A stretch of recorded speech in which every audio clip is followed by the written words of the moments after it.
Well, elections to the EU Parliament are now behind us, and just as predicted, eurosceptic candidates produced rather strong results.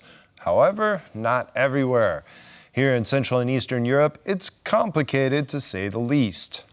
In Hungary, Russia-leaning Fidesz won, but produced its worst results in nearly 2 decades. In Slovakia, Progressive Slovakia edged out over Prime Minister Robert Fico's Smer party. In Czechia, Andrej Babiš's ANO won with over 26% of the vote, adding 1 seat to its previous holding. Finally, here in Poland, the far-right Konfederacja surprised, edging out 12% of the vote, while Civic Platform overcame its bitter rival, Law and Justice, by a margin of just 1 percentage point. Now joining us here to analyze these results is Jan Orlovski, Executive Director of the Open Society Foundation in Slovakia. Hello, and thanks for joining us on TVP World today. Good afternoon, sir. Thank you very much for having me. Well, it's great to have you. Now, with the ballots counted, what is the most significant development amongst the V4 countries in terms of results? I think in terms of size, definitely Poland matters, and it's a good news for all of us in Central Eastern Europe because of the governing party securing its victory.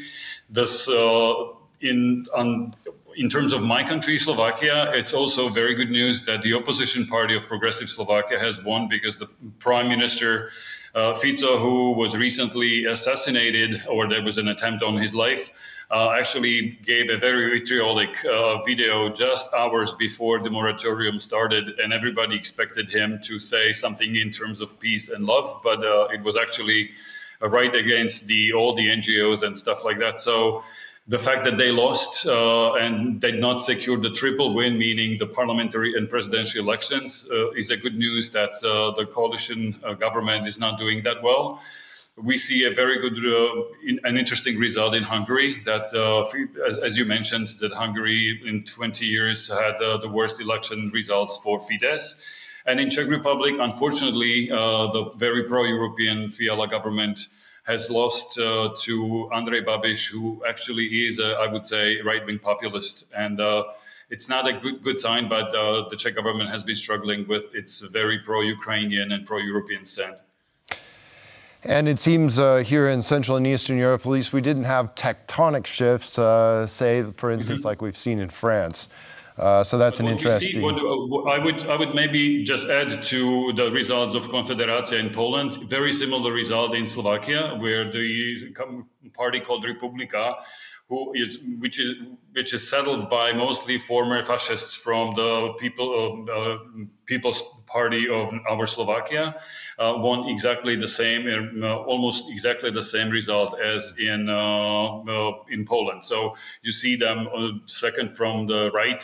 Republika is securing 2 seats, and both members, Mr. Mazurek and Mr. Uhrik, who actually was already a member of the parliament in Brussels, are former fascist party members. Well, now, based on what we've seen in Hungary, with the estranged Fidesz maverick Peter Magyar coming out of nowhere, actually, what does that say about the political scene in Hungary? And is Prime Minister Viktor Orban in trouble, do you think? And how will this result affect his position in Europe? Mm-hmm. I mean, I would see that Hungary is kind of split in between the big cities versus the countryside, and also people are fed up with the state capture running smoothly for almost 20 years in Hungary. So that's something what people need, breathe a breath of fresh air, and that's why Mr. Magyar, who is actually the husband of former Minister of Justice, is saying enough is enough, and we would like to see something different.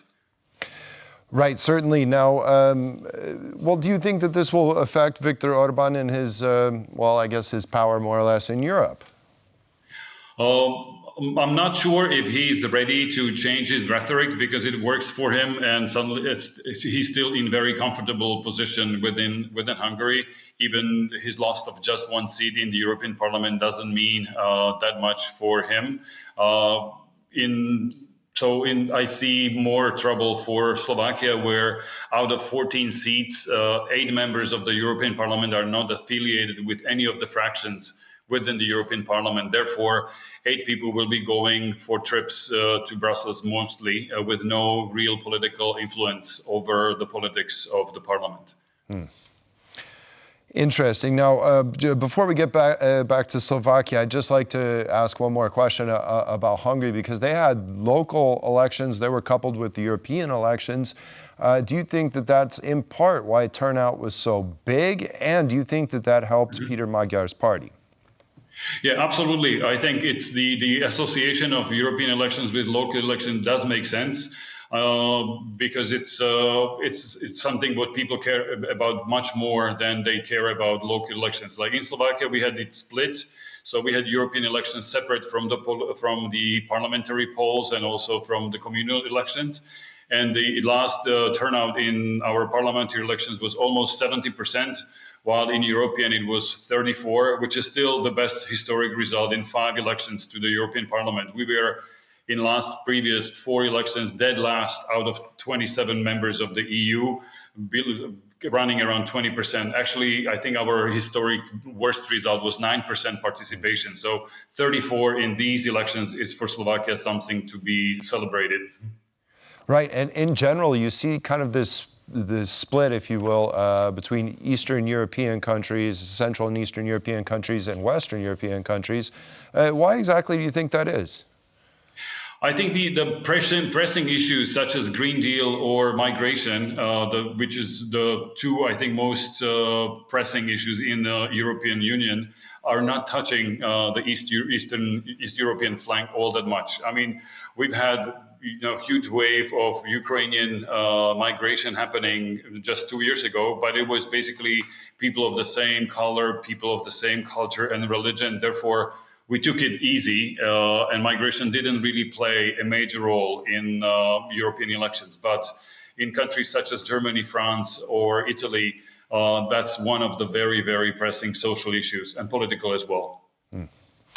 Now, after the assassination attempt on Robert Fico, as you mentioned, his baseless claims that it was the fault of the opposition, or how should we read the fact that the opposition actually won more voters than Fico's Smer? I think people were kind of disappointed with his reactions just hours before the moratorium. Everybody was expecting him that, well, the whole country was waiting. What are you going to say in terms of how do we appease the 2 opposing sides of our society? And you came up with basically same baseless claims after that you were assassinated by a political activist of the opposition, which is absolutely not true. And also other 2 parties in his coalition were basically running a very poor election results. The Hlas, who is the party of our current or upcoming president, won only 7%, which is really, really weak. And Slovak National Party, which actually creates a lot of trouble for the coalition, had only 1.9%, which is absolutely horrific result for them as someone who claimed like we are movers and shakers within the coalition. But 60,000 votes is just really a laughable result for a party which claims that we are the Slovak national vote of the country. That actually, that national vote, or I would say National Socialist vote, went to Republika as a party which is not even in the parliament at the moment. How do you think that the attempted assassination on Robert Fico has changed the political climate, the political discourse in Slovakia since that happened? I think the parties of the opposition really toned down their rhetoric. Even the Progressive Slovakia, which is the winner of the European elections, they were actually accused of being too soft on the coalition, that you guys, you shouldn't go that soft on them. It's not your fault that he was assassinated. But I think Mr. Šimečka tried really, really hard not to create additional tension within the society. So now with the good election results, they might be tougher on the results of the current coalition. Therefore, I see more spiked rhetoric in the upcoming weeks. Now, some say that the elections in Poland were the second referendum on the ruling coalition since April. That's when we had our local elections. Now, how do you read the results of what we saw from the polls coming out of Poland?